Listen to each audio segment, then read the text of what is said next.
Good afternoon, everybody. I want to briefly discuss the important actions we're taking today in support of Ukraine. Before I do, I want to take a few minutes to update the American people on some pressing foreign policy challenges that I reviewed with Secretary Kerry this afternoon.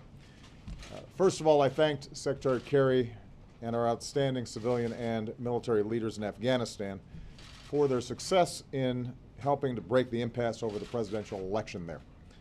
Thanks to their efforts, and of course, thanks to the Afghans and the courage of the two candidates, both of whom I spoke to last week. The candidates have agreed to abide by the results of a comprehensive and internationally supervised audit that will review all the ballots and to form a unity government. If they keep their commitments, Afghanistan will witness the first democratic transfer of power in the history of that nation. This progress will honor both candidates who have put the interests of a united Afghanistan first, the millions of Afghans who defied threats in order to vote, and the service of our troops and civilians who've sacrificed so much. This progress reminds us that even as our combat mission in Afghanistan ends this year, America's commitment to a sovereign, united, and democratic Afghanistan will endure, along with our determination that Americans are never again threatened by terrorists inside of Afghanistan. Second, John updated me on the negotiations with Iran over its nuclear program. Over the last 6 months, Iran has met its commitments under the interim deal we reached last year, halting the progress of its nuclear program, allowing more inspections, and rolling back its most dangerous stockpile of nuclear material. Meanwhile, we are working with our P5+1 partners and Iran to reach a comprehensive agreement that assures us that Iran's program will, in fact, be peaceful and that they won't obtain a nuclear weapon. Based on consultations with Secretary Kerry and my national security team, it's clear to me that we've made real progress in several areas and that we have a credible way forward. But as we approach a deadline of July 20th under the interim deal, there are still some significant gaps between the international community and Iran, and we have more work to do. So over the next few days, we'll continue consulting with Congress, and our team will continue discussions with Iran and our partners as we determine whether additional time is necessary to extend our negotiations. Third, we continue to support diplomatic efforts to end the violence between Israel and Hamas. As I've said repeatedly, Israel has a right to defend itself from rocket attacks that terrorize the Israeli people. There's no country on earth that can be expected to live under a daily barrage of rockets. And I'm proud that the Iron Dome system that Americans helped Israel develop and fund has saved many Israeli lives. But over the past 2 weeks, we've all been heartbroken by the violence, especially the death and injury of so many innocent civilians in Gaza, men, women, and children who are caught in the crossfire. That's why we have been working with our partners in the region to pursue a ceasefire, to protect civilians on both sides. Now, yesterday, Israel did agree to a ceasefire. Unfortunately, Hamas continued to fire rockets at civilians, thereby prolonging the conflict.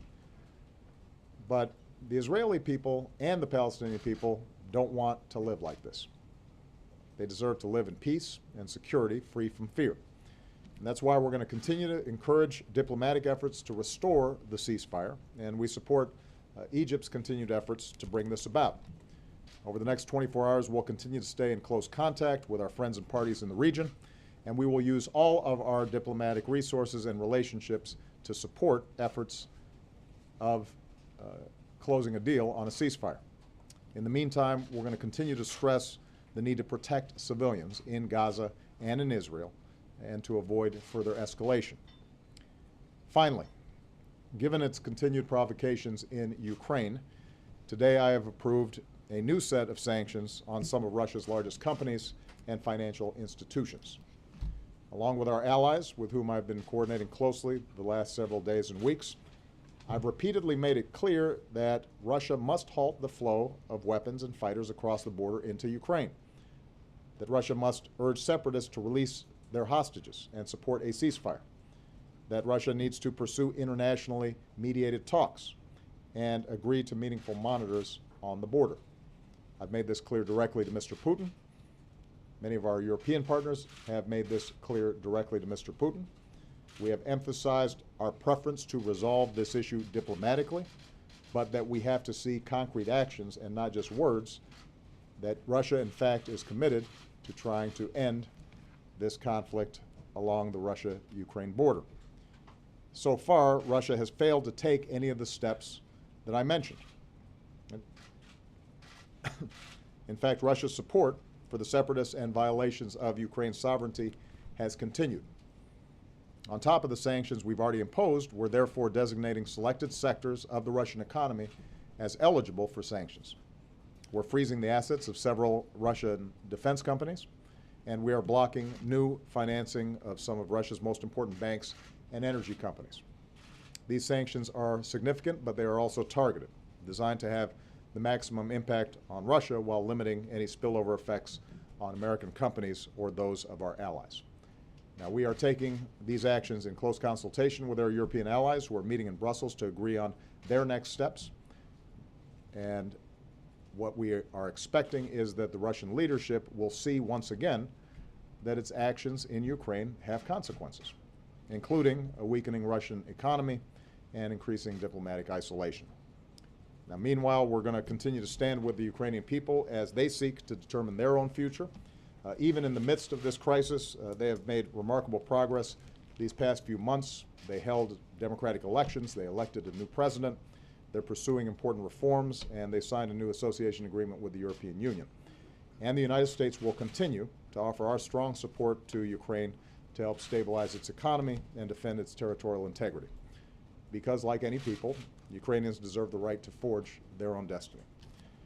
So in closing, I'll point out the obvious. We live in a complex world and at a challenging time. And none of these challenges lend themselves to quick or easy solutions, but all of them require American leadership.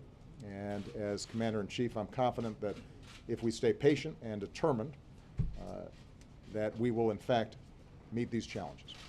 Thanks very much.